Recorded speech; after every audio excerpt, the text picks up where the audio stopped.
உங்கள் காதலின் திட்டம் என்ன? கண்டிப்பா 2 crores ஆச்சு அசெட் இருக்கணும் அவனுக்கு. காதல் என்றால் ஒருத்தர் மீது கொண்டுள்ள அன்பு.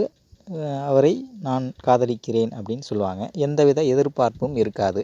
நீ எந்த ஜாதியாக வேணாரு, எந்த மதமாக வேணாரு, நீ எவ்வளோ வேணால் சம்பாதிக்காத அப்படின்னு எந்தவித எதிர்பார்ப்பும் இல்லாமல் வருவது இந்த காதல்.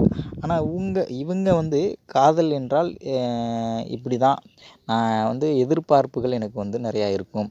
நான் ஒருத்தன்ட்ட இதெல்லாம் எதிர்பார்த்து தான் காதலிப்பேன் அப்படின்னு சொல்கிறாங்க. அப்படி எதிர்பார்க்கக்கூடியவனுக்கு அவனுக்கிட்ட என்னென்னலாம் இருக்கணும் அப்படின்னு நான் எதிர்பார்ப்பேன் அப்படின்னு இவங்க சொல்கிறாங்கன்னா, அவன் ஒரு நல்ல வெல் செட்டில்டு ஃபேமிலியாக இருக்கணும். அசெட் ஒரு 2 crores, அதாவது 2 crores மேலே இருக்கணும். மாதம் 50,000க்கு மேலேயாவது அவன் சம்பாதிக்கணும்.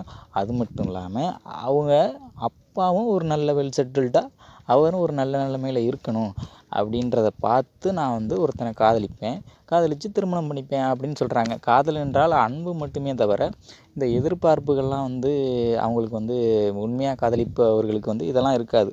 ஆனால் அவங்கக்கிட்ட எதிர்பார்த்து இதெல்லாம் இருந்துச்சுன்னா ஒருத்தனை நான் காதலித்து அவனை நான் திருமணம் செய்து கொள்வேன் அப்படின்னு சொல்கிறது உண்மையான அன்பிற்கு செய்யக்கூடிய துரோகம்.